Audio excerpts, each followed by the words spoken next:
എന്താടോ മിസ്റ്റർ തമ്പുരാനെ? പോക്കിരി തരത്തിന് അതിരില്ലടോ. എന്തു ആവാന്നോ? ഇതെന്താ ഡൽഹിയാ ബോംബെയാ? ആളെ തട്ടിക്കൊണ്ടുപോവാ, ഒളിപ്പിക്ക.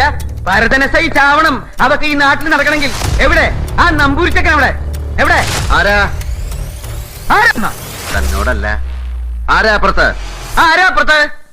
ഇവിടെ വേടാ. എന്താ പറയാൻ? ഇന്നൊന്ന് കാണാനാടാ. ഇയാളാണ് ആ നമ്പൂരിച്ചക്കൻ. ഇയാളെ അപ്പുറത്തേക്ക് കൂട്ടിക്കൊണ്ടുപോയിട്ട് ഇദ്ദേഹത്തിന് എന്താ വേണ്ടെന്ന് വെച്ചാൽ കൊടുക്കാം. അപ്പുറത്തേക്ക് കൂട്ടിക്കൊണ്ടുപോയിട്ട് എന്താക്കാനാ? ഞാൻ നിങ്ങളുടെ സൽക്കാരത്തിൽ വന്നതല്ല. എനിക്ക് എന്റെ നമ്പൂരിച്ചക്കനെ കിട്ടണം. കിട്ടിയില്ലെങ്കിൽ തമ്പുരാനോ കിംബ്രാനോ ഒന്നും നോക്കില്ല. സ്റ്റേഷനിൽ കൊണ്ടുപോയി നല്ല പെടച്ച് പുഴുക്കുണ്ടാക്കി തിന്നും. ഭരതനെ സയ്യായി പറയണേ. ഭരതനസയ്ക്ക് എന്താ വേണ്ടേ? കുറെ നേരമായി നമ്പൂരി കുട്ടികളെ അന്വേഷിക്കണല്ലോ. ഇവിടെ കിട്ടാനില്ല. പിന്നെ എവിടെ കിട്ടുക? അടുത്തുള്ള മലയാളി പോയി ചോദിക്കാം. തെമ്മാടി മുട്ടുകാലി. എടിക്കടാ.